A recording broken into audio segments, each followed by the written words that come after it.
Pemirsa, adanya program bantuan rumah dari Presiden Republik Indonesia diyakini dapat mendorong pertumbuhan bisnis properti di Sumatera Selatan. Kita hadiri saat ini di tanah. Developer perumahan di Palembang semakin optimis dengan prospek bisnis properti pada tahun 2025.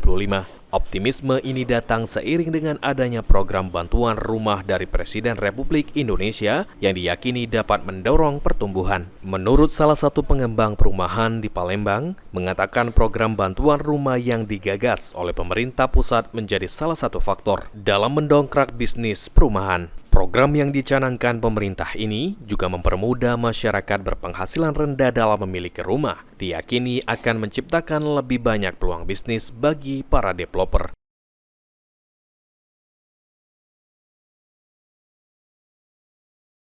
Ini memang ada cenderung bagus ya, tapi tentu belum terlalu kelihatan. Tapi kita optimis harusnya lebih bagus dari tahun sebelumnya. Pemilihan pilpres, kalau pilpres itu kan banyak orang wait and see, menunggu kan pembelinya kan. Kalau sekarang kan sudah tidak lagi, sudah pemerintah baru, Prabowo, dan juga sangat mendukung khusus mereka yang beli rumah murah, ya. Jadi lebih optimis kita jadi pengusaha. Dengan adanya dukungan pembiayaan yang lebih mudah, permintaan akan rumah di Palembang diperkirakan akan meningkat pesat. Aji Delia, PAL TV.